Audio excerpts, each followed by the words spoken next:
Hello, everyone, and welcome to the second annual Devoid Wrestling Awards.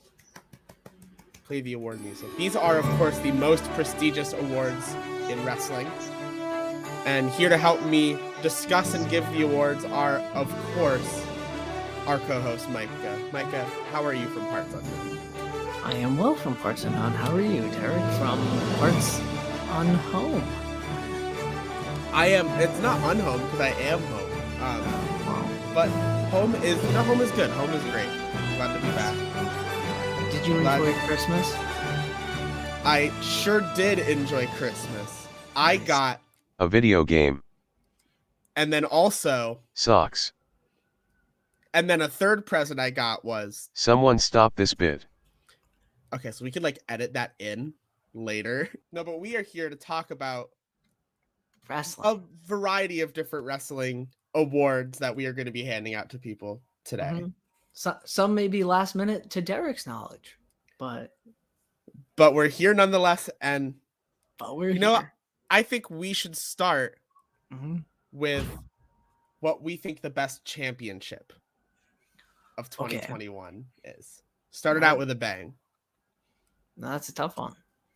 Because there's so many wonderful championships and so many not wonderful championships.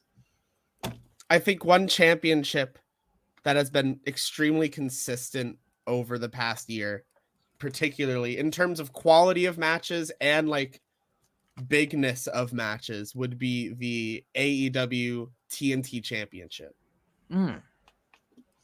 It's true. In the beginning of the year, we had Darby Allin start off as champion, followed by, of course, Miro, who then lost it to Sammy Guevara, who recently lost it to Cody.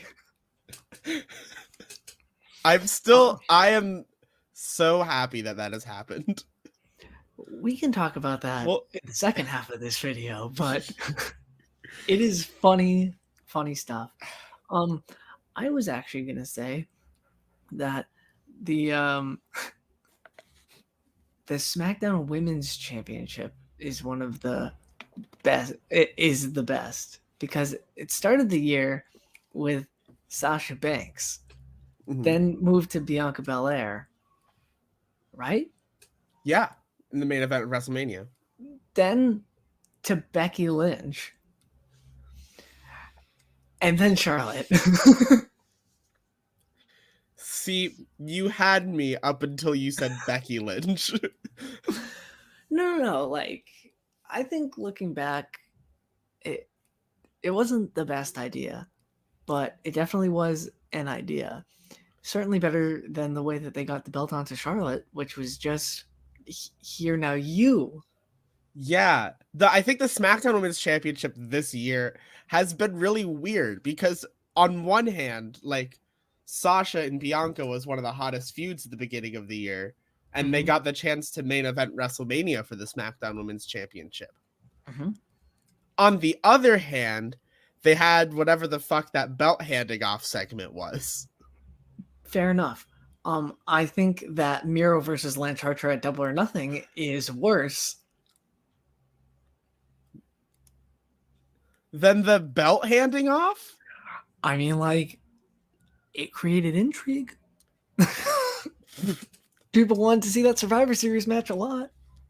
Did they? It was honestly, it was just Becky and Charlotte again.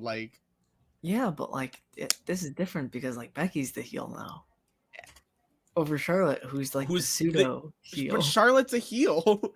I don't think she's a heel. I do. I very much think she's a heel. I don't watch WWE. Well, she's against Toni Storm, who's apparently a face, so. Heels and faces are so 2010s. Yeah. Derrick, get your head out of your ass. Let's just call it what it is. Bad booking. Yes. I forgot. I thought that Becky was the champion from SmackDown. It took me a minute to be like, oh wait, but then she wasn't. Yeah, now Charlotte's the champion. So I'm gonna rescind that and say the AEW World Championship because Kenny Omega versus Rey Fenix, Kenny Omega versus Jon Moxley, Revolution. Kenny Omega versus Pac versus Orange Cassidy. Kenny Omega versus Jungle Boy. Kenny Omega versus Christian Cage. Part 2. Twice. It happened twice. Yeah, but only one of them was for the AEW championship. True. And so many others. And also Hangman Page. Yeah. Damn.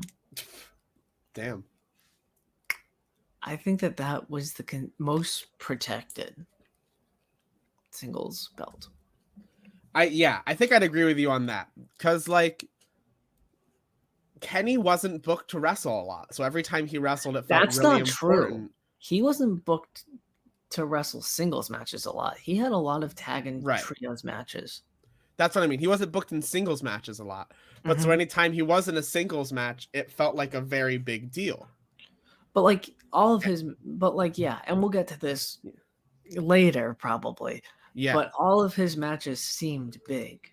Yeah. And like he seemed important because he was wrestling a lot, even though it wasn't always in singles capacity. It's a toss-up between the two. It is a toss-up because there were a lot of the TNT Championship really was like had some of the best main events of the year. I think I think I've been the TNT Championship. I think is the correct answer overall. Yeah. Because there's an argument to be made that the arguments you're making are why the AEW World Championship is the best championship of the year might just be arguments on why Kenny Omega is the best wrestler of the year. Yeah. Who's that? Well, yeah. It's a tease. So we talked about the best championship. Do we want to talk about the worst for a second? I mean, I'm pretty sure there's always a consensus that the worst championship of any year is the WWE 24/7 championship. Yes, but I don't know his name. The flippy guy. Like Reggie? the actual, didn't he hold the belt for like 6 months? He held the belt for over 100 days. And to that I say, okay. But let's not say that. Let's not take the safe route, okay? And let's say what the real worst championship of the year was, through no fault of its own, the Iwgp Heavyweight Championship. Oh my gosh. Okay. Now you might be thinking, hey, wasn't that championship held by the likes of Kota Ibushi and Will Ospreay? Yes. Now wait, we have to get specific. No. Are we talking about the IWGP World Heavyweight Championship? Or are we talking about the IWGP Heavyweight Championship? Because legally those are two different things. This is true. There are two lineages. I'm talking about the one that is so bad that the title is bad. Like the look of the title. The IWGP World Heavyweight Championship. Yes.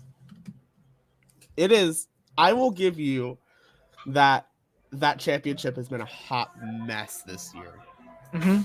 Given to the point where like the Wrestle Kingdom night main events are like one's for the championship and then the other's for the championship, but Will Ospreay's also the champion, but Okada has a belt, but Shingo Takagi is the champion. Do I got that right? That tracks. You know, because of how confusing that sentence I just said was, I think I'll give you that the IWGP World Heavyweight Championship, through no fault of its own and through no fault of the people holding it. Well, up next, we've talked about championships. Let's talk about pay-per-views. Micah, what do you think the best pay-per-view of 2021 was? Best pay-per-view is All Out. I agree. Nice. Moving on, because we definitely have a lot of these. Yes. We can't talk about. All I'll say is Adam Cole and Bryan Danielson. Two different but equal pops. And also like just a fuck ton of good matches on top of that. That's true, but we'll talk about those. Yes. Worst pay-per-view of the year. Oh man. Lots of lots of pay-per-views in hot contention here. Okay, worst pay-per-view. I said Extreme Rules because from what I could tell, there was only one Extreme Rules match. Yes. Extreme but Rules. but also up for contention, Survivor Series, and also up for contention, WrestleMania Backlash. I will present my 3. Okay. But I think I'm changing one of them to Okay. Survivor Series. But my first one I present to you is Elimination Chamber 2021. And I know why. The second pay-per-view I present to you is NWA When Our Shadows Fall. Mm-hmm. And number 3 was going to be WWE Hell in a Cell, but I will change it to WWE Survivor Series 2021. I think that because we both have Survivor Series, it has to win, right? It has to be. They built the entire pay-per-view around The Rock and he wasn't there. He literally showed up to other things. He was on Impact this year. He was on the Canadian Walk of Fame this year. God. Well, let's talk about some big things that happened, starting with the biggest upset of the year. Now, for me, I think it's very clear the biggest upset of the year has to be Matt Cardona defeating Nick Gage in a death match to win his first world championship. Okay, so I have 2, and it's real tough for me. I have Christian wins the Impact belts, beating Kenny Omega on the debut episode of AEW Rampage. Mm-hmm. And I have the Elite beats the Dark Order and Hangman Page. I don't think the Elite beating Dark Order and Hangman. I don't think the Elite winning a match is an upset. But like, were 2021. you? But you cannot tell me that you were not shocked by that result. In the I moment. mean, like in the moment, yeah, but of course the Elite beat the Dark Order. But not, of course. That's where everyone thought that it was going to all out, and it went in AEW classic fashion. They stretched it out just a little longer. I think another one I think we should at least mention, if we don't, we got to mention The Miz defeating Drew McIntyre to become the WWE champion. Is it an upset if you cash in on somebody who just went through the Elimination Chamber? I know It is if you're The Miz and the person you're cashing in on is Drew McIntyre. But he's The Miz and he's awesome. Drew McIntyre beat Goldberg a month prior. Yeah, The Miz beat Goldberg. The Miz would never beat Goldberg. To be fair, didn't Bobby Lashley also beat him up? I mean, like, yeah, but still, The Miz won. He had already cashed in once and lost. Might I say that The Miz being eliminated from Dancing with the Stars and JoJo Siwa got He was in the bottom with JoJo. He didn't stand a chance. Yeah. So that's also one of the biggest upsets in wrestling.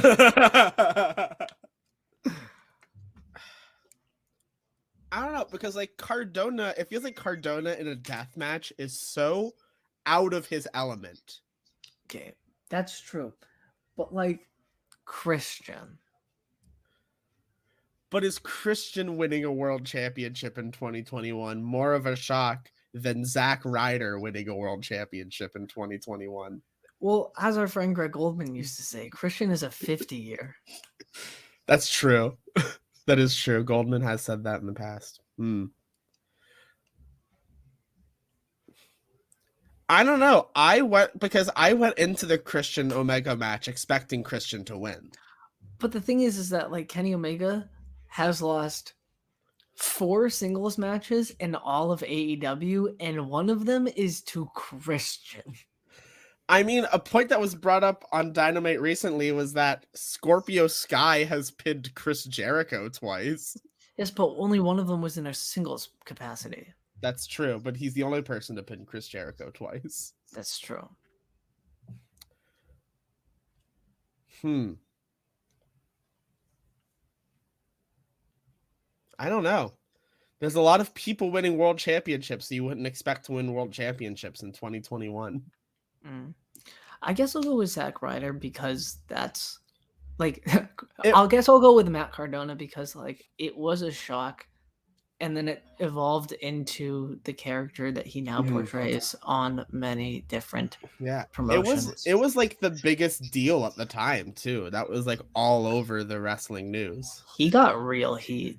Like Bully Ray be proud. He had pizza cutters thrown at him. But we'll move on from upsets to not just upset, but disappointed. What is the biggest disappointment, Micah, of 2021?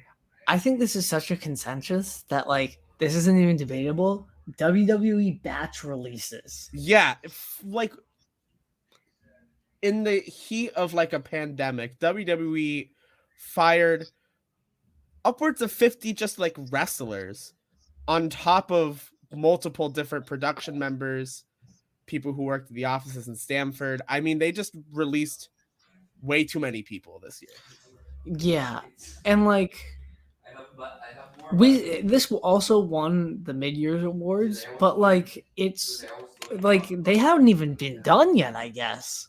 It got worse after the mid-year awards. Yeah. But the mid-year awards didn't even take into account what Bray Wyatt getting released, Keith Lee getting released, Johnny Gargano, Kyle O'Reilly, Adam Cole. They weren't released. Well, released, but them leaving still. Like, but that's not releasing. Only a little bit of water. That's not fair to say on WWE's part. They didn't release them. Okay. Well, still, like, they still released like a fuck ton of people after we had already talked about them releasing a fuck ton of people. Yeah, Karrion Kross, Jeff Hardy. I mean, the list goes. All of Hit Row.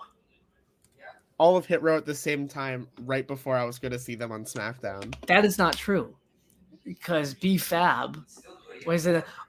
Andrade, Malachi Black, Bobby Fish, Mercedes Martinez. Like, you can literally make a whole roster of like a really solid roster of just the 2021 releases. You can make Impact 2017 again just with the 2021 releases. I just remember Braun Strowman. Yeah, literally. Like a couple weeks after he was in the WWE Championship match. Yeah, at WrestleMania Backlash. Yeah, one of the worst pay-per-views of the year, if you remember from a few minutes ago. I think that we're gonna move on for sure. I think we'll move on now to best promo wrestler because I know we both have the same person written down, and I don't think we need to discuss it. Do we? Do we? I mean, no, we don't. Because I'm raising you one probably. You are so I'm to make the trend. To Eddie Kingston. He's number 2. Continue. CM Punk.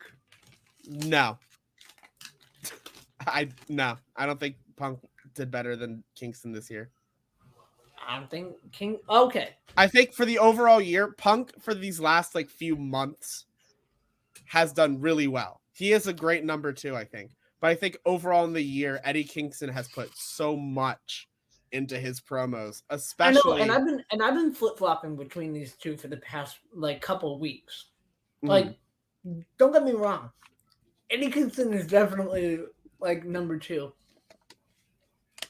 But CM Punk has been out of wrestling for 7 years and hasn't lost a step on the mic. Like, the promo battle with Eddie Kingston, with MJF, his return promo. I mean, it's just really good shit. You know? Yeah. You know?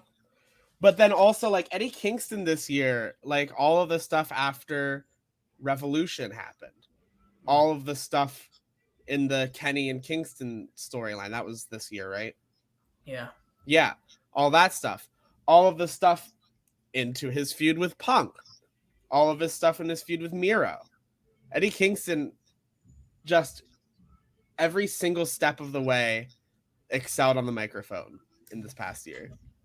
He did. But I think CM Punk just did that much better. I will, you know what? Because Eddie Kingston is a multiple time winner of this award. I think has won this award every time we've done it. I think it is all fair. 2 of them. I think it is fair to give this to CM Punk. Congratulations, Punk. We'll move on now to another biggest return of 2021. While we're talking about the man, the myth, the legend, CM Punk, very clearly. Yeah. A very close second is Christian 3 separate times. He returned in a big way for 3 different companies. Yeah. Well, he debuted in one company and returned in 2. But like you know, it has to be CM Punk. Mm-hmm. It's gotta be. Yeah. Good for CM Punk. Let's get some worsts out of the way, shall we? Let's Talk about the worst wrestler of 2021. Oh God. Well, there's only one choice for me, and it's Tyrus. It is the NWA television champion. Yeah. Tyrus. Not only is he a terrible person, someone who's been fired from Fox News, but he is so bad in the ring. Like, he will run to the corner and that's it. He's winded for the rest of the match. He's an NXT original.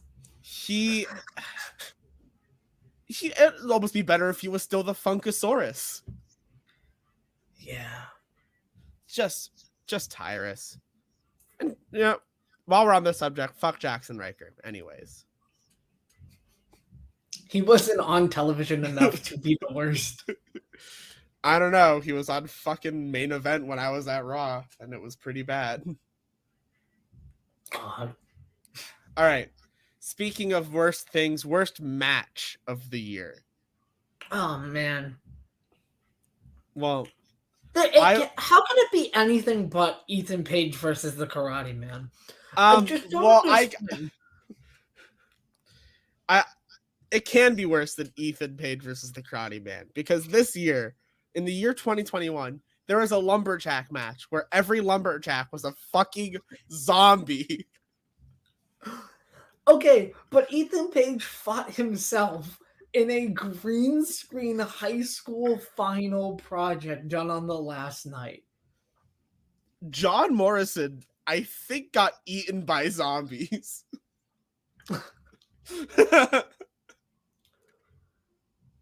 But, like, Ethan Page fought himself on several different green screens.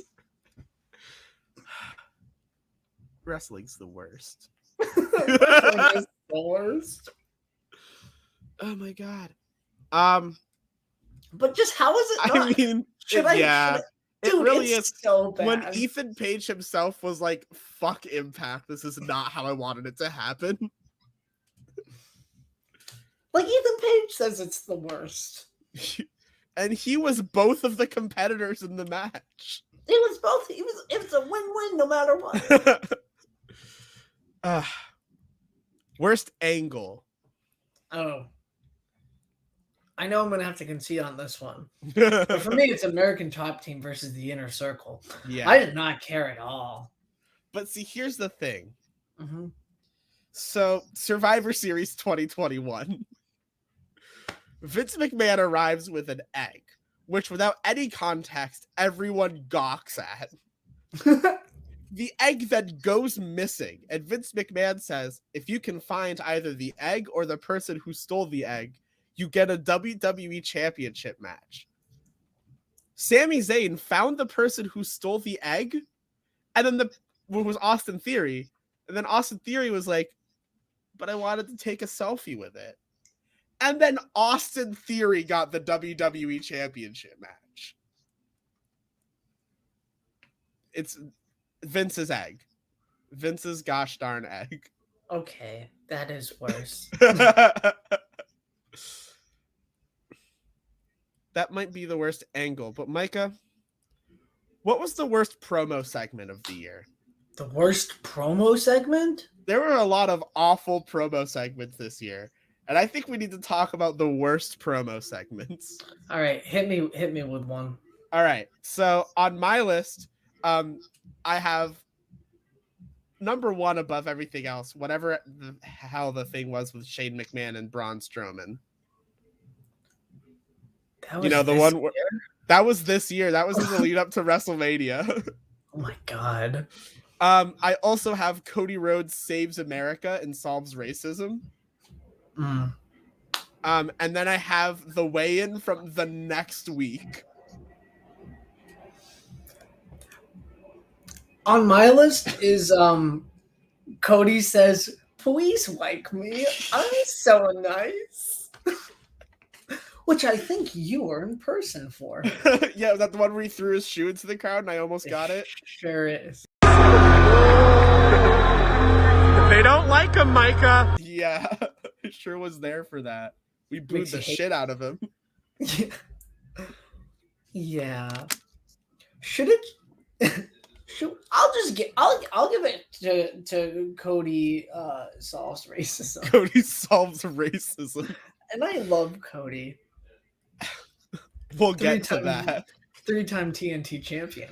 Oh my god, it's so good. It's so good. He's celebrating like John Cena winning the world championship in front of Boston, and they're just booing him relentlessly. It's hilarious. He's from the South and he's getting booed. All right. One more worst. Mm-hmm. Worst company of the year. Oh, this is real tough. There's a lot of great competitors, but I'm gonna go for a sneaky one and say NXT 2.0.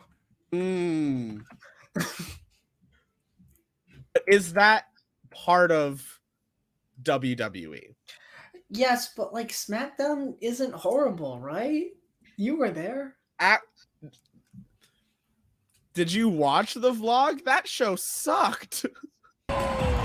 James, how do you feel about the main event being a promo? A confrontation. I can say what I want now. I'm coming home. I beat you. Like, yeah, honestly, it was like it's Raw pretty is bad. at the moment, Raw is the good one, believe it or not. But yeah, it's WWE. But a special note for both Raw at the first half of the year, SmackDown in the second half of the year, and then NXT 2.0. Yeah. Let's get positive. Best company of the year. Best overall company has to be All Elite Wrestling. It just is. It is just giving good wrestling consistently. Like, and you can say like, oh, your AEW marks, and like that's not true. Like Derrick really like regularly used to keep up with WWE until he just couldn't anymore. I mean, I still do. Like, I watched Raw, not this past week, but the week before. SmackDown I haven't been paying attention to because I know it's going to happen. Roman Reigns is going to show up and look dominant and leave. Yeah, I haven't watched WWE. I haven't watched a single WWE program since SummerSlam. I'm not missing out on anything. No, you're not. My life has not gotten better or worse for not watching Raw. Well, we talked about best overall company. What about best weekly television show? This one's tough because there are legally now 2 answers It's that I could give. But I gotta go with Dynamite. gotta be All Elite Wrestling Dynamite. There have been some great Rampage moments of the year, but there have also been some not great Rampage moments of the year. Right. Like whatever the heck the ending with the Hardy family office was, right before yes. Full Gear. Oh, of course. You mean Orange Cassidy versus Jack Evans in a hair versus hair match? At least we have Cody Rhodes winning the TNT title. Right? Right. Right. And isn't that what we mostly want? and Rampage is the show that's going to be on TNT, so it does make sense that the face of the company.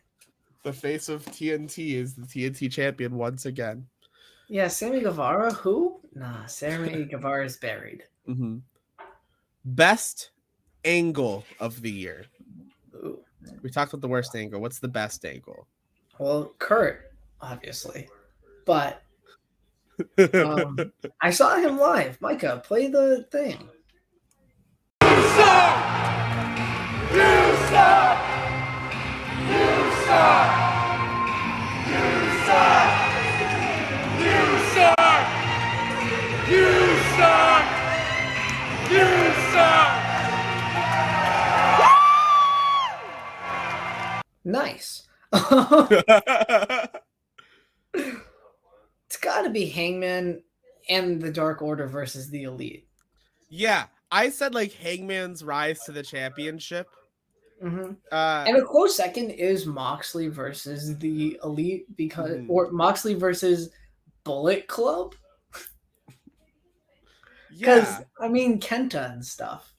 I also think Moxley versus old Japanese wrestlers should be up there too for best angle of the year. Kenny Omega versus Jim Cornette. Oh God. Yes, but it's very clearly Hangman being Hangman. Yeah. Now we talked about worst promo segment. What's the best promo segment of the year? The best promo segment is MJF and CM Punk. Which one? The first one? Yes. I have CM Punk in Long Island. That's a good one. It's a really good one. That's a real good one. But CM Punk took like the most acceptable to boo person in all of wrestling. The one person in wrestling who's like, yeah, you need to boo that guy. He got the crowd to go nuts for him. And also, he came out to MJF's music, which is like the opposite of what everyone else thought was going to happen. It's supposed to be the inverse. It's heel gold from someone who's not supposed to be a heel. Yeah. They really did embrace, like, this doesn't normally happen. CM Punk is the good guy. Everyone in Long Island is a bad guy. Right. They really just made a whole region heel. Yeah, literally. All right, well, we're going to get to the bread and butter, probably the most important of the Devoid Wrestling Awards, and we'll start, Micah, with the best match of the year. Match of the year. The list has changed so much for me in the span of this week alone. Yes. But I'm going to give it to Bryan Danielson versus Kenny Omega. A 30-minute classic in the biggest stadium AEW has ever run. I think that was my number one. But I think since Winter is Coming has happened, my number one is Bryan Danielson versus Hangman Page in a 60-minute time limit draw. See, but mine is like better because it's half the time and the same result. Because there's so much built into Hangman and how he views himself succeeding that like his first title defense being a draw and him not winning, I think adds so much to Hangman's first title reign. It's like a reminder, like Hangman doesn't work when he wins all the time. But like in the same light, Kenny Omega's whole thing is that he wins all the time. And this is the first time that he lost. Well, this is the first time he didn't win like a big match. Right. You know, he didn't lose. But it kind of like saw cracks in the plan, you know? Mm-hmm. Also, there were less commercial breaks. There were less commercial breaks. There were a lot of commercial breaks in the 60-minute match. That is a fair point. It was 60 minutes. Yeah. You know, when Donald Trump ran WWE, there was no ads. So Donald Trump for WWE. Okay, Bryan Danielson versus Kenny Omega is match of the year. Let's talk about the best female wrestler of the year. Best female wrestler of the year, Deonna Perazzo. Really? Yes. I think the best female wrestler of the year is Serena Deeb. She's on my list, but Deonna Perazzo, I mean, pretty sure she holds more than one belt for a major company. I mean, legally, yes. But Serena She's the Deeb, belt collector. Serena Deeb has shown in this year more than any year, like, that she deserves to be talked about in the realm of women's wrestlers and women's wrestling. This is true. But Deonna Perazzo is just like so good at wrestling. I agree with you is the thing. But also, like, Serena Deeb is really good at wrestling. Mm-hmm. And, like, Serena Deeb has had multiple amazing matches sort of tucked away on cards. Serena Deeb sort of comes at you out of nowhere, you know? Mm-hmm. And I get that and appreciate that. But Deonna Perazzo really did like the Knockouts division, arguably still one of the premier women's divisions in the world. And she was at the top. And like it wasn't like she was just like a placeholder champion. Like she was like kick ass. That is true. That is true. And this isn't even talking about people like Bianca Belair, Britt Baker. Yeah. Which I know everyone thought that's who we were going to say. Yeah. I think we could talk about this later. I think Britt Baker's title reign is a little drawn out at this point. Okay. I say this could be a tie, honestly. Yeah. Yeah, let's call it a tie. We've had ties before. Yeah. Let's go to the best male wrestler then. Best male wrestler of the year. I think far and away the best male wrestler of the year. There's one answer. There's one answer. And it's correct. And it's Bryan Danielson. For sure. He had matches throughout WWE and in his short stint in AEW. He didn't wrestle for 4 months, and he's had more matches probably in AEW than Roman Reigns has all year. Yeah. And like he has had statistically the same amount of matches this year in WWE and AEW. Which is crazy. And the quality in both companies is crazy.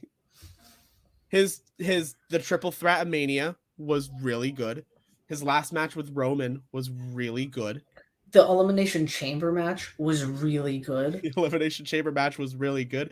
And then you get into AEW, and the first 2 5-star matches of his career against Omega and then Page, the barn burner against Minoru Suzuki that should have gotten 5 stars. And that was on YouTube too. That wasn't even on television. Free on YouTube. Yeah. Going through the entirety of the Dark Order. Mm-hmm. Kicking Colt Cabana's teeth in Chicago. Kicking Colt Cabana's actual teeth out and then showing them to the crowd. Yeah, he's just had great matches the whole time. He's proven not only that he's the best wrestler of the year, but one of the best wrestlers of all time. Mm-hmm. Well, those are the Devoid Wrestling Awards. Or so you thought, because we have some quick fires for you. Boom. Derek, what do you think is the best entrance of the year? Best entrance of the year? Mm-hmm. Quick fire. Ooh, best entrance of the year. I think the Dark Order and Hangman Page coming out together for that match against the Elite. Mine is MJF in Long Island. I think also Cardona's first entrance as GCW champion. Ooh. What is the best non-WWE AEW match? The best, like, just Like best out, AEW. like the best match that's not from WWE or AEW. Oh, best match is not from WWE or AEW. Gosh, it's a good question. There's like a lot of New Japan answers. Yeah, so mine is Ibushi versus Jay White from Wrestle Kingdom Night 2. Yeah, gosh. I think I'm going to give it to Okada and Ospreay. That's a good shout. That's a Yeah. good one. And my last speed check, because live wrestling returned this year, and we'll get to that. Mhm. But best live experience moment. Just in general, for Yeah, like- anybody, or like Like, that I had. for you specific. Biggie cashing in Money in the Bank. We all want to go big.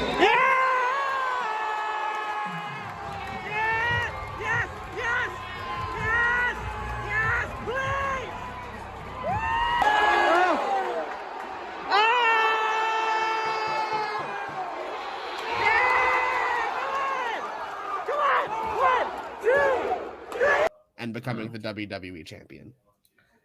I'd have to say, I'll throw it up again. It's Kurt Angle. You suck! You suck! You suck! But I do want to give you a number 2 because I also wanted to mention that it was in my best matches of the year. But being there live for Danielson versus Kingston on Rampage. Yeah. When Right, and that was the Devoid Wrestling Awards. But hey, don't go anywhere, because right now it's the state of the wrestling world. Let's talk about wrestling in 2021. Yeah, we really didn't get to talk a lot about modern wrestling. We're not really a modern wrestling podcast. We just like keep up with wrestling and stuff. We got these award stuff, and like that's silly. But you know, mostly we talk about, you know, WCW in 2000 and vlog experience, and we, Derek and I, don't really get to, on recording it as ourselves, talk about modern wrestling. Yeah, I've got the opportunity a ton to talk about WWE this year. Not as myself though. Yes. So Derek, like, what are some things that, like, if you told me this time last year would happen in 2020, like that would happen in 2021, I wouldn't believe you. Zack Ryder winning a world championship. That's one. Daniel Bryan versus Kenny Omega, period. 2. Oh my god, what is some crazy shit that happened this year? For me, it'd be CM Punk returns. CM Punk returns. Oh my god, yeah. Christian returns. Edge return. No, that was 2020. I mean, he also returned because Yeah. he was also out with injury. He returned again. If you told me this time last year that Randy Orton would be in a tag team that was like fun. If you had told me that Randy Orton was one of the funniest parts of Raw at this time last year, I would have called you crazy because he had just burned the Fiend alive. If you told me that Bray Wyatt got released. Yeah, if you had told me the Fiend had got released. Like, if you told me, like, oh, there was a bunch of releases, I'd be like, oh, that already happened this year. But, like, they really just lost the Fiend, huh? Like, If you had told me the Fiend never got his win back against Randy Orton. did Randy Orton win the Infernal Firefly match? Randy Orton won the Firefly Inferno match and then also won at WrestleMania this year. Yeah. I don't think Bray Wyatt has ever beaten Randy Orton. But also, Alexa Bliss versus Randy Orton happened at That one was- of the pay-per-views. The fact that that's gonna be like WWE's like intergender match for the next like several years was that one time they had Alexa Bliss face Randy Orton. And lights fell from the sky. That match was the Match. culmination. Don't call it a match. Don't That- call it a match. That event was, I think, the culmination of everything wrong with the Thunderdome. Mm. Yeah, cinematic matches got kind of bad towards the end of 2020, and that sure did continue in 2021. Yeah. I mean, what were even some cinematic matches? There was one really good cinematic match that happened this year. Sting and Darby Allin. Oh, that's true. Some other ones were the first half of Stadium Stampede 2. Oh yeah, yeah. The Stadium Stampede didn't feel as much of a big deal this year. No, because live wrestling existed. Yeah, but also like the storyline for MJF and Jericho had already been so drawn out at that point. Right. Yeah. It's crazy. Chris Jericho, I think, has fallen a considerable amount this year in terms of like at least in 2021, like his in-ring is slightly getting worse, but he was still like his promos were still very on, but I didn't feel that from Jericho this year. Well, I did because of that one promo when the Inner Circle returned. I was just like, oh, Chris Jericho's kind of still got it. But then like there was the whole storyline with American Top Team. Yeah, there was. Yeah, there sure was. Yeah.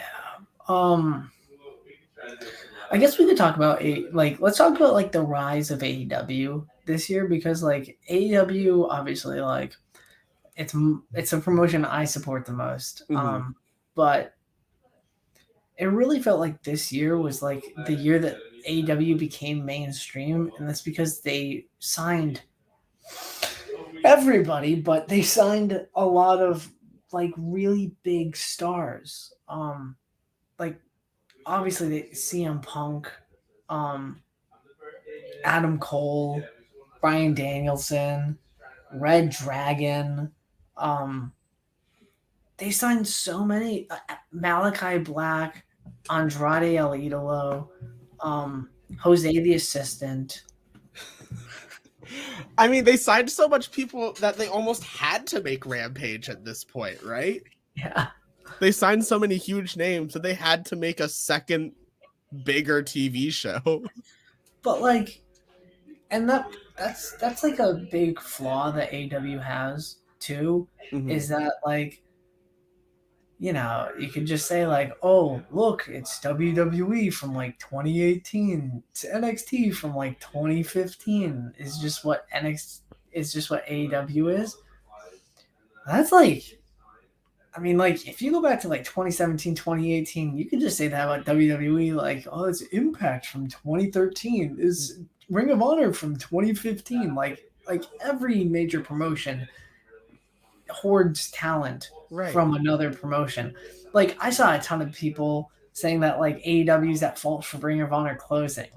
Sinclair Broadcasting is not the best parent group.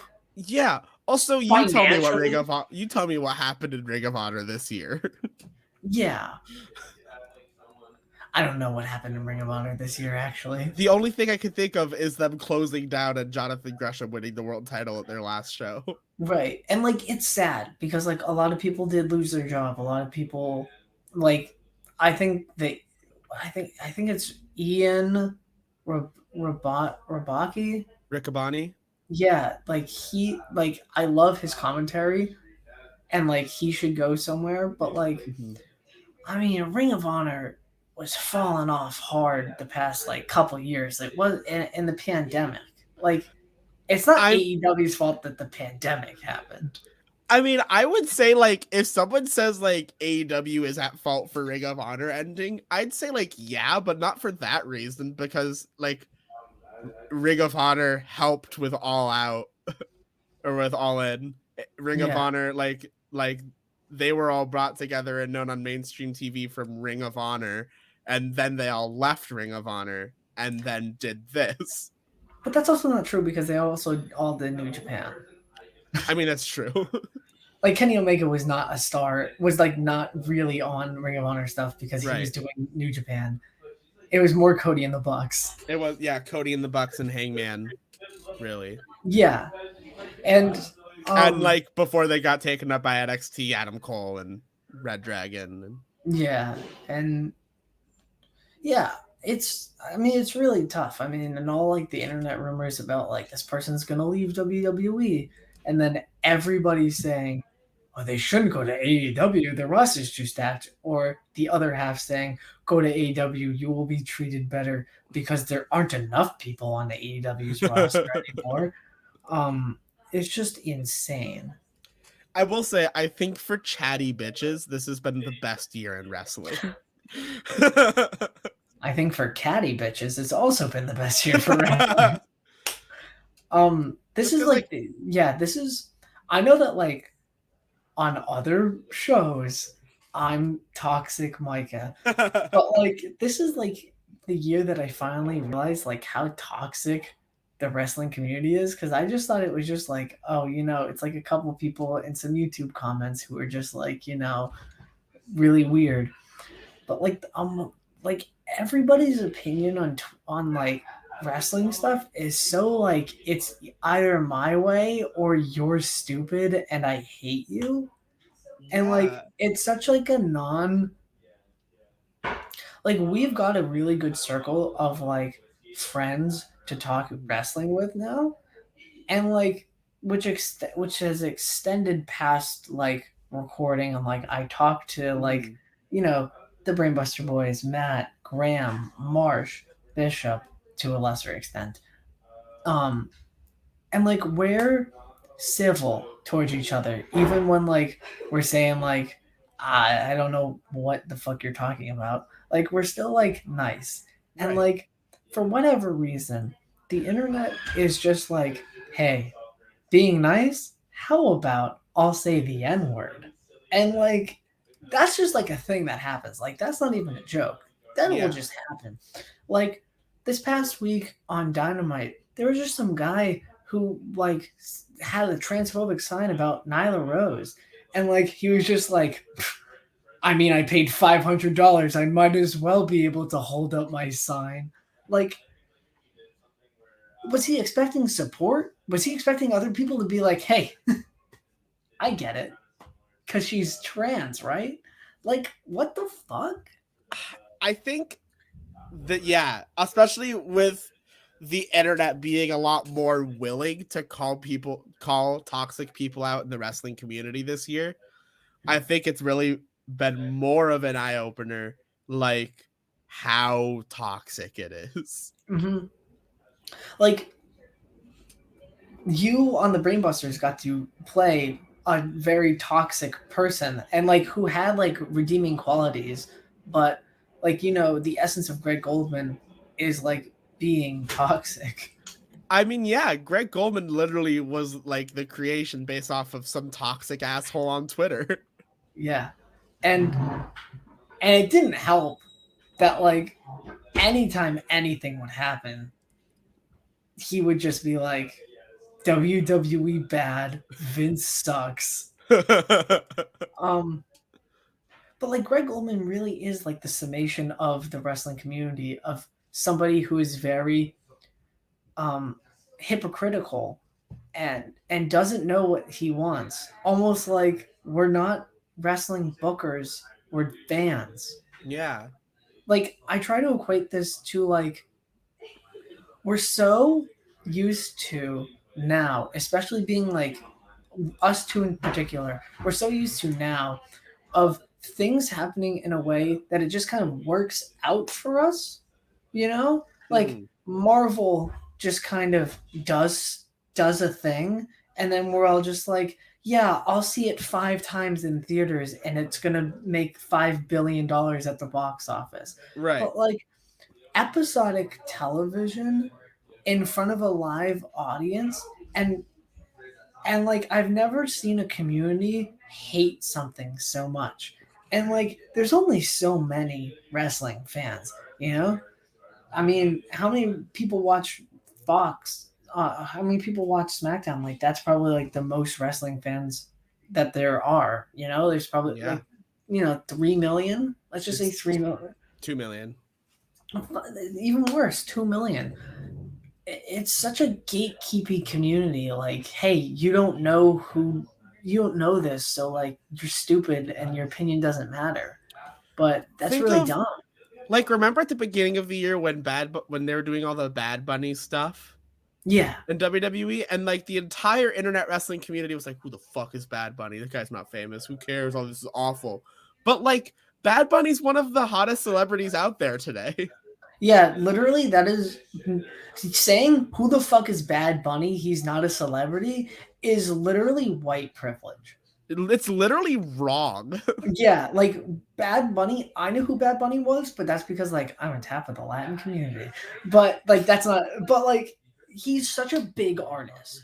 Literally, And it's just such like an isolationist mentality to say like I don't know who this person is, therefore they are not important.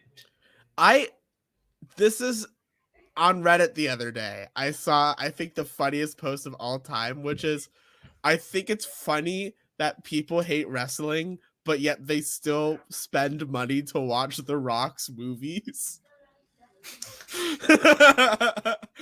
That's true, But but that the Rock person is was like, being serious, and I think that encapsulates perfectly the internet wrestling community. that's true. It's really true, but like wrestling has gotten like to a mainstream level kind of this year. Like The Undertaker went on Hot Ones and Joe Rogan. And a Pitbull concert Right. in Saudi Arabia. But like it's just for whatever reason, wrestling fans don't want like other wrestling fans to just be happy. Like it has to be like WWE sucks or Right. AEW sucks. I mean, come on. It's always something has to suck. Just Right. like I don't understand how that like yeah, WWE fan 12225 saying AEW sucks really is gonna hurt Tony Khan and he's actually gonna shut down AEW. Like there's just such a me first mentality. Like what has AEW done? Right. And like AEW is like a real like there are flaws with AEW. Like their women's division really like the Casino Battle Royal showed like no depth in that division at all. And they had the Forbidden Door and they didn't utilize that at all. You know, and if you've gotten this far, you deserve a little treat. LJ, who is doing in kayfabe with me in a few days, I guess at this point, she literally asked Tony Khan like, "Oh, like what are you gonna do to do women to like help with women's wrestling?" And Tony Khan was literally like, "What the fuck are you talking about?" And it's just like Tony Khan, what are you talking about? Like you like there's Derek kind of hinted at it when we were doing the awards, but like Britt Baker's title reign like kind of sucks, but like there's nobody. There's no one to fight. Yeah, except Thunder Rosa, and I know that they're definitely dragging that out to like a pay-per-view or like one of like the TNT big shows, but like there's no depth, and like it's a real problem, and like the TBS championship is like really nice, but they're not going to focus on the women's division just because there's another title. And like in this year, like both Emi Sakura and Serena Deeb have stepped on as like road agents for the women's division. Like those are two of the best wrestlers out there today. Like you have those are wrestlers you have on your roster that you can be showcasing weekly on television. Yeah, and like there was like I'm pretty sure it was like when Rampage and SmackDown went head to head, like the Bunny versus Tay Conti was like the main event. And like that's cool. But like they're not a main event thing. And that's why people were like mad, is because like they could be, but they don't put any time into they're just like, well, we have to have women's representation on the show. here's the women's match, I guess. Like, and it's almost gone the opposite end of WWE, where like the women who are on top almost feel too big. mm-hmm. I don't know the opposite way. It's kind of the same way, actually. It's like Becky and like, Charlotte, but there's at least like Bianca Belair or Sasha Banks, and like they're trying to build up Dewdrop. And I don't know what that Eva Marie thing was, but they were also doing like stuff with like Alexa Bliss, who are all like credible people. Like Alexa Bliss could do some spooky magic and win the win the women's championship, and like that's like credible in that. But AEW has basically said like, well, Tay Conti's won 15 matches on Dark and Dark Elevation, so I guess she's the number one contender. And Tony Khan even admitted last year, like, I'm just realizing that like only a portion of the audience watches the online shows, which is only doubled. Right. like from this year to last year, AEW programming has doubled, and yet there's still the same amount of women's representation. And like, I get that they were trying to get over Britt Baker, and they were probably a little dumbfounded that like, I think her name is Kylie Ray, quit wrestling. Oh yeah. And so like they released her in 2019, and like I want AEW's women's division to be good, but like, you know, Ruby Soho, they should like. I think it'd be really cool if she wins the TBS championship. And you know, it's probably going to be Jade Cargill. Like, I'd be very shocked if it's not Jade Cargill. But like, AEW in 2022 really needs to either have a women's division or just kind of New Japan it and say like, no, we're just not going to have any women's division, because like they're really doing a not good job. I think the problem is that AEW, I think is going to, even more so than they have this year, overtake WWE in 2022. And I think they need to beef up how much they show that they care about the women's division. Because at the moment it seems like they only really treat the champion as a big deal in the women's division. Right. And they've been showing Jade Cargill as well. Like, they think that Jade Cargill's like pretty hot shit.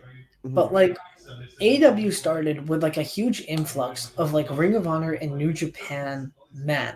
Like, all of that power. And then on the first show, Awesome Kong debuted. And like, it was just like, oh shit, Awesome Kong is gonna go on like a tear. And then when she loses, she's gonna put over like the next star. And Awesome Kong just kind of dissipated. Yeah. Like, they didn't resign her. Glow didn't get like re-upped on Netflix. So she just kind of dissipated, and she just kind of retired at NWA Empower. Mm-hmm. And so that was kind of always the Kylie Ray situation we talked about. They were really building up Brandy Rhodes versus Jade Cargill, which they can still do. And then Brandy found out that she was pregnant, so I understand. Right. So then they tried to build up Red Velvet, who had really only been seen on Dark and Dark Elevation and early pandemic shows where there were squash matches on Dynamite. Mm-hmm. You know? Yeah. And they really also need to do something about Dark and Dark Elevation not feeling like the same show. Because I think doing Dark in a studio is cool, but they really need to like have like one of them be like the show that has 10 matches, and one of them needs to be like the show that you should watch for rising stars, because that right now they're the same show a day apart. So it's just like it's just Monday and Tuesday Dark at this point. Right. And having essentially the same core name doesn't help either. No, I think if it was just AEW Elevation, I think more than anything that would help get across that's supposed to be the show where you pay attention to the rising stars. Right, and calling it Dark Elevation is so confusing because like I thought it was just called Elevation, not even like AEW Right. elevation. I just thought it was like a thing, and I don't know. It just kind of seems. It seems like AEW really wants to do a lot of things, but they're doing them all at the same time and not building them up. Mm-hmm. Like they got like Bleacher Report Live did a huge overhaul, and AEW didn't say any of that. And like, you know, you kind of get like Bleacher Report Live's like big thing is like, oh, you can have like unlimited replays when you buy a pay-per-view event, and like now all those pay-per-views are just kind of lost for me. And then Tony Khan said like they're going to be put on some streaming service, which is probably HBO Max, but like, what if it's not? Right. It's yeah, because like I thought AEW was coming to AEW to HBO Max. I thought they had announced that at some point. I think there is going to be like more either scripted or unscripted reality shows like Road to the Top. Okay. And speaking of him, should we just talk about him? Cody Rhodes, The roller coaster. Holy shit. If there's a better example of wrestling fans throwing a fit because something's not exactly how they want it to be, it's Cody Rhodes. Well, it really started this year with the Face of the Revolution ladder match, where Cody left the match and in periphery of the camera stayed in the entrance ramp. Like what? Like Gorilla's there. You have Gorilla position. I think they call it the Dusty position actually. Oh yeah. AEW. They have Dusty. Like yeah, they have. Yeah, I just don't understand. I don't. And then, I mean, he had that feud with Anthony Ogogo that really turned everybody against him. Yeah, a feud that he won. A feud that also went on for 2 months too long, because it ended at Beach Break, against QT Marshall in a Miami strap match. Yeah, like that was the weird thing too, was the sort of having the feud with QT was just like because it felt like this was just a feud so that Cody could face someone. Right. And then immediately he had the Malachi Black thing, which we watched together, and it was eerily similar to the Brody Lee thing, but less effective. Yeah. Because nobody knew about the Go Big show, and now and he was off for like the same amount of time basically to do the Go Big show, so everyone was just like, so you're just gonna like get squashed every July? Right. Just get squashed and leave. But then even like the Malachi Black storyline is going on for way too long. Has gone on. I'm not sure if that's still going on. Yeah, is it still happening? Let us know. Let us know if it's still happening. The Full Gear match really seemed like it should have been like a Dynamite main event. It was like, yeah, there was no reason to have that match at Full Gear. Like that match would have been a great main event for the Dynamite after Full Gear. And then it somehow got there's somehow an Andrade feud just kind of squiggled in there. Didn't Cody feud with Penta for a little bit this year too? Oh my god, he did. You remember that? That was just sort of dropped too, right? Yeah. They had like one match and called it quits. But they like had a few promo segments for it. It was weird. It was weird. That really was just sort of their way of introducing Alex Abrahantes to the Lucha Bros dynamic. Yeah, the funniest thing is when Penta, it was like the Lucha Brothers and then like the Andrade faction. Mm-hmm. Like, and Penta says something in Spanish, and then Alex Abrahantes says, Penta says, and then translates for it as if Andrade doesn't speak Spanish as his first language. I remember watching that with you, and I was just like, he's he knows what he said. That's the language that he probably knows the most. It felt like there was a lot in AEW this year that like lasted a little shorter than it probably should have, but there was also a lot in AEW this year that lasted a lot longer than it should have. Yeah, Like I agree.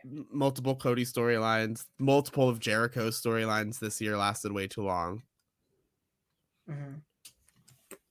It's like at some point you have to determine whether or not you want long storytelling or like shorter but better storytelling. Right. You And got to they do a figure really out. good job with like some like feuds Mhm. and all that, but it's just all over the place kind of. Yeah. And this is the company that we like, by the way. Yeah. Yeah, like because like the Jericho and MJF feud ended like 4 different times. It went on for like 6 months. Because there was blood and guts, but there was Mhm. also Stadium Stampede, but there was also the trials of Chris Jericho. But there was also the match at All Out. There's also the match at All Out. Like it was so drawn on this year. Yeah, the MJF and Jericho like that whole storyline started from like after All Out 2020 and lasted to All Out 2021. Yeah. And like did that need to last that long? Like MJF could have been feuding with other people. Jericho could have been putting over other young talent. Yeah, He wouldn't have, but he could have. but he could have. He And could that year, have. He could have put over other young talent. that young 54 Dan Lambert. God, that sure just did happen, huh? Yeah. God, speaking of Asian wrestling though, let's talk about fucking Sting for a second this year. Yeah. How about Sting being better at wrestling than Goldberg still? Sting is around the same. I think what gets lost on people watching AEW is that Sting is around the same age as Arn Anderson. Yeah, but like Arn Anderson had like a lot of injuries. Yeah, but still it gets to the point where like Sting like is the same age as the guy who is the old wise manager of Cody Rhodes. To be fair, Sting is also like known as the old wise man of Darby Allin. But he's also like Sting is a kick-ass wrestler who still does shit like jumping off of the top rope onto a group of people on the outside. Mm. Yeah. Should we shift gears to the other company? Do we have to talk about the other company? I feel like we need to if we're talking about modern wrestling. Okay. WWE. The other company. Oh yeah, Major League Wrestling. Oh yeah, Impact. No, but WWE this year. So like this is the year where I just really didn't give a single shit what's happening in WWE, and I just got all my WWE news through Derrick. It was nonsense. Like the entire year, WWE was just nonsense. Like in the first part, Roman Reigns was good, and then it wasn't. Do you know where everything shifted for WWE? Dead ass. Was once Bryan Danielson left.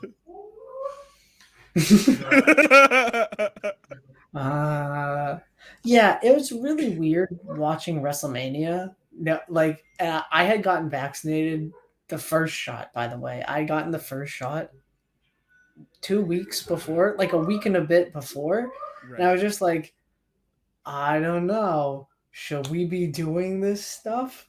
Because like, Right. you know, at the Super Bowl there, it was like half capacity, but the other half was like literally cardboard cutouts.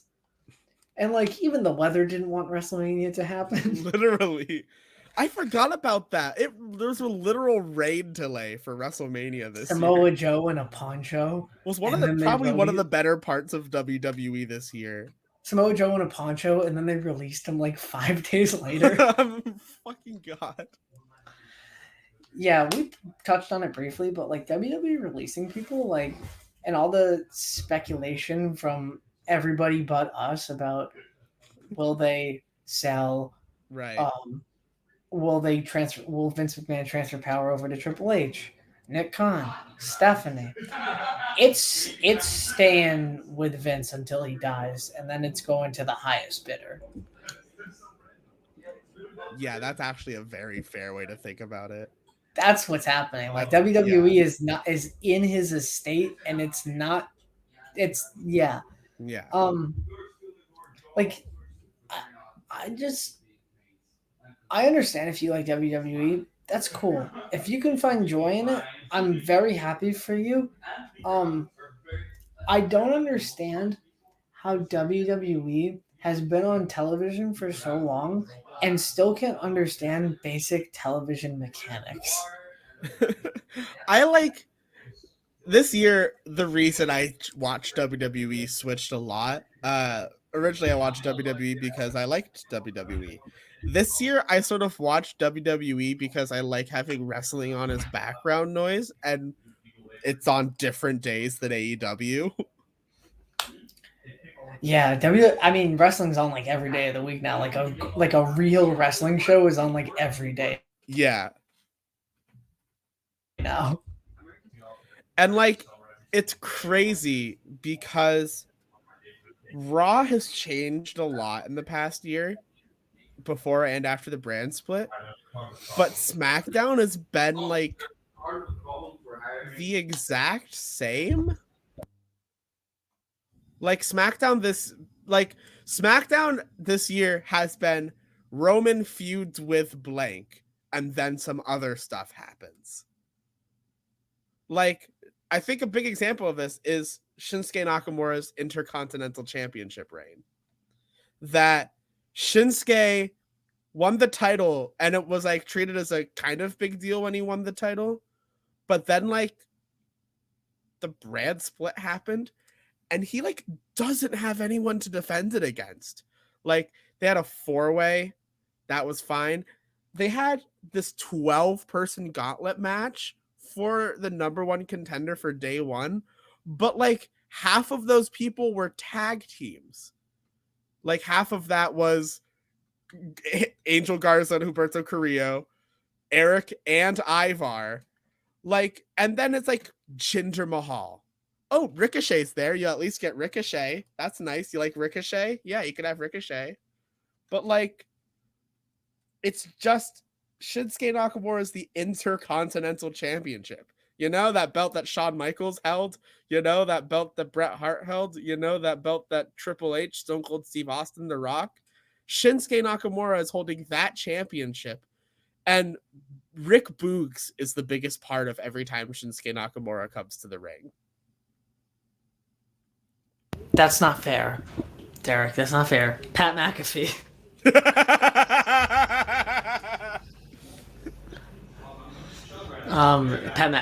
No, I really don't care who goes on WWE anymore. Like, if you lose your job, I'm really sorry, because like you lost your job, and like there's no like, oh, they'll find a job. They lost their job. It's really tough, especially in wrestling, to get your name out there. Not everybody's an Adam Cole. Not everybody's a Bryan Danielson. It's really hard for a company to be like, I like you. Obviously, you can get indie bookings, Right. but like, you know, you still have 3 months to just sit around and like, hey, you get like paid kind of, but like, if you think about it, a lot of these people weren't really wrestling anyways. They were just getting paid anyways. Right. It's really sad. It's really sad, and that's okay, I guess. WWE's writing this year. WWE has been writing their TV shows like they have to, and not like because they want to give us good wrestling. Like, it feels like sometimes an episode of Raw is just because they need to do something on a Monday, rather than they want to present you an episode of Monday Night Raw. And then it feels like more than ever there's a disconnect between WWE and wrestling.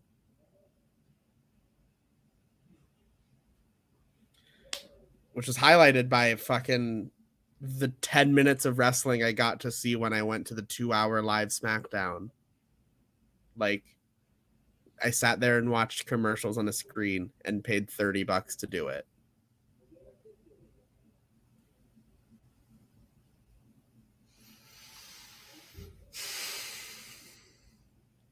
I think that's a nice way to wrap up this.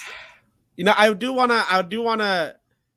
want to, before we ended the whole state of the wrestling world, I wanted to get one official wacky prediction from you. One thing you think is going to happen in 2022 in wrestling.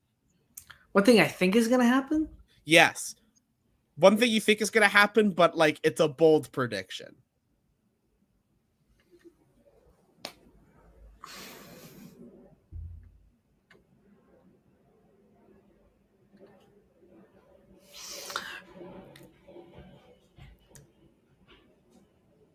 Kenny Omega versus Kota Ibushi main events, a New Japan and AEW Super Show.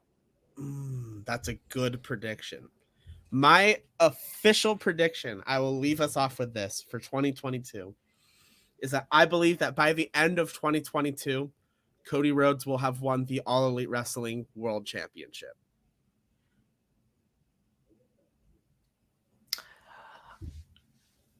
I've been me. And you've been you. We'll see you next year. Bye. I love you.